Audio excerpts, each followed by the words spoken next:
Are you speaking conceptually? Go ahead. Crimea is Putin's linchpin, the blue dream of Putin's rosy childhood. The Ukrainian armed forces are bringing our Crimea back home. The land corridor to the temporarily occupied peninsula has effectively been cut off for the Russian army. Ukraine is disrupting Russia's logistics. Kyiv has blocked Russia's land corridor to Crimea. Massive attacks by Ukrainian strike drones on the Rostov-Jankoy highway have forced the occupiers to halt cargo traffic through the Jankoy checkpoint. It is reported that fuel tankers and army trucks regularly come under attack. Yes, this very vital logistical artery, I'm talking about the same land corridor, Kisa, has now become a road of death for the Russian forces. Glory to the armed forces of Ukraine. Once a rare and safe logistical artery for the occupiers, the Taganrog-Melitopol highway has turned into a graveyard for fuel tankers. Vehicles are burning 150 kilometers from the front line, which is why the occupiers in Crimea and southern Ukraine have been forced onto a fuel diet. Oh, the fuel diet in temporarily occupied Crimea and across Russia itself? That's a whole separate big topic. You know, oil refineries and fuel tankers aren't burning for nothing. Oh, definitely not for nothing. Dear residents of Sevastopol, throughout the evening and morning, I held emergency meetings regarding the fuel supply situation in the city. To avoid unnecessary panic, just like last time, we are introducing a measure that has already proven effective. Fuel sales at TES network gas stations will be limited to 20 liters per vehicle or per canister until the situation finally stabilizes. No, it sounds very nice, of course, but what does this gasoline chaos look like in practice? And like this. Alupka, there is no gasoline. Gas station Chris test. There is no gasoline. Yalta, Tatneft is also without gasoline. Yalta, the filling formula also does not contain gasoline. Like I said, the gasoline collapse isn't just in Crimea, but also in the so-called Great Oil pseudo-empire itself. Here you go, see for yourself. Look, people in Ryazan are searching en masse for AI 95 gasoline all over the city. Residents of Ryazan have started complaining to the governor about the disappearance of 95th gasoline at gas stations. At some gas stations, drivers are only being offered 100-octane gasoline, reports KP Ryazan. So again, what does this whole collapse look like in real life? Let me show you. Now I'll show you something that will excite not only real men but also girls, women, moms and dads. Everyone. Ready? Bam! What is this? This is the absence of fuel. Yes, and here's what the patriotic Russians are writing in their Telegram channels. It's a real pleasure to read. In Alexandro Nevsky, the prices are posted at the gas station, but there's no gasoline. I was there recently. Gasoline prices are rising, so everything else will become more expensive, even faster. Today I stopped by the gas station at Kudryavtseva. They only have 100 octane. The rest requires special cards and is for organizations only. In short, this is a disaster. Now we'll have to start refining 80 octane gasoline by the capful. Fuel crisis in Russia. There is no more gasoline available only by ration cards, and in very short supply at gas stations. But let's get back to what's happening in Crimea. The land corridor, which has already become a road of death for Russians, and now even those who betrayed Ukraine are whining about the loss of this corridor. Do you remember that notorious war criminal named Saldo? Well, the Kremlin-appointed occupation leader of the temporarily seized part of the Kherson region, Vladimir Saldo, has announced the introduction of significant and severe restrictions on the movement of freight transport on the P280 Novorossiya highway. Kuts. This road is part of the key supply route for Russian troops to the temporarily occupied Crimea. He officially published the text of the corresponding decree on his own Telegram channel on May 22nd. But that's not all. Listen and watch. The demilitarization of occupied Crimea is going according to plan. Over the past few months, Ukraine's defense forces have delivered hundreds of effective strikes against the positions of Russian occupiers on the peninsula. Well, now Saldo has really hit the jackpot. You know, now he's hated in Ukraine, well, obviously because he's a traitor. And now, people in Russia itself can't stand him either. Do you know why? Because he's just Saldo. It's like an insult.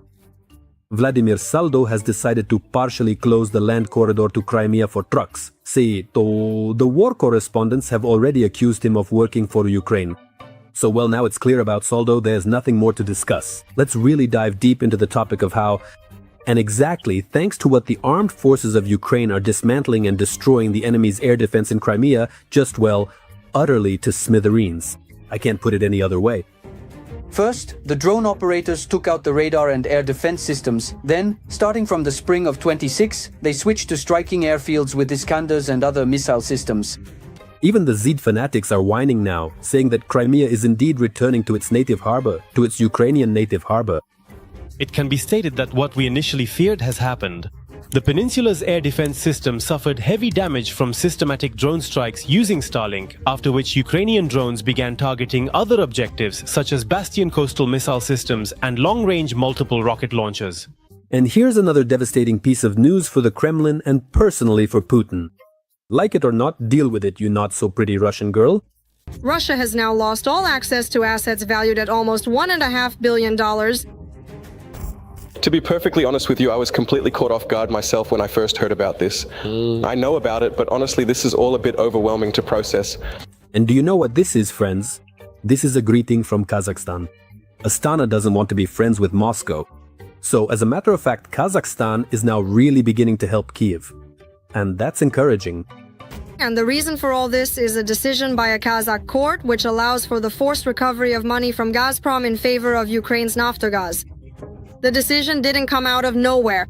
It's a continuation of the dispute between the Ukrainian and Russian companies that began back in 2022. Well, the Kremlin is simply in shock over this. And it's not just Putin who's silent, but also all those Solovyovs, Skabivas, Popovs, all those tame media parrots. Well, that's right, keep quiet. Your job is to stay silent and pay up to settle all your debts. The recent news that Astana is helping Ukraine seize the assets of Russia's main source of income has caught the Kremlin off guard. So much so, in fact, that not even the regime's talking heads have publicly commented on Kazakhstan's decision yet. Friends, that's all for today. Subscribe to the UNN YouTube channel. Ukraine will prevail. Take care. There will no longer be a safe Azov region for the Russian occupiers. The defense forces have fire control over temporarily occupied Mariupol.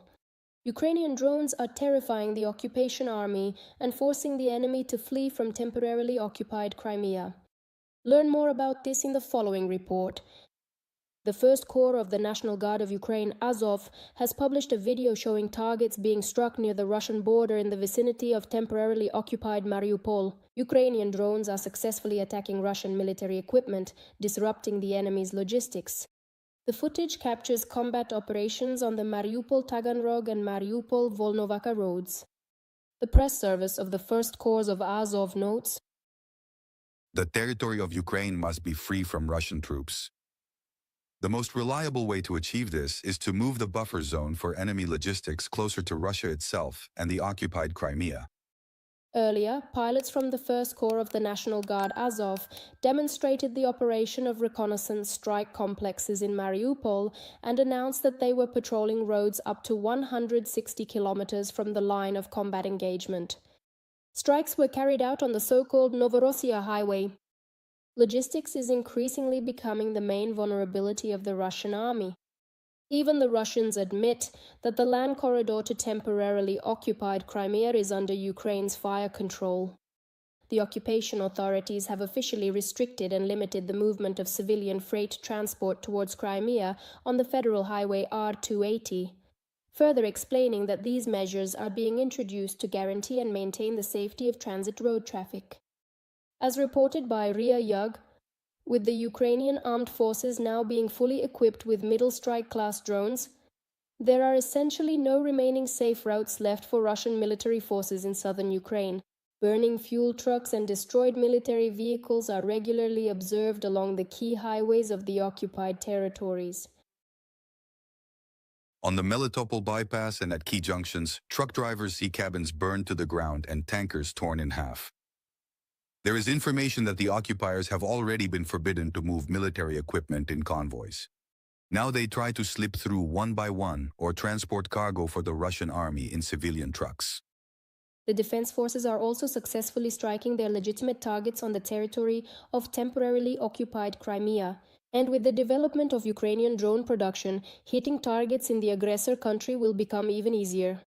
As reported by Dennis Steilerman, the chief designer at Firepoint, after modernization, the FP2 drone received an increased warhead weighing 200 kilograms and now has a strike range of up to 370 kilometers.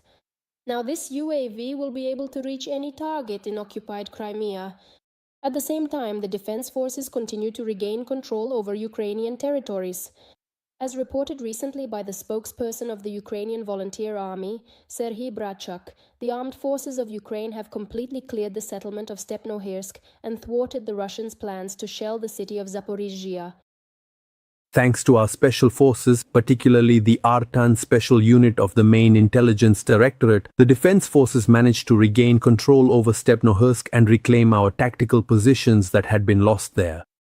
According to data from the Institute for the Study of War, Mala Tokmashka in the Zaporizhzhia region has also been liberated.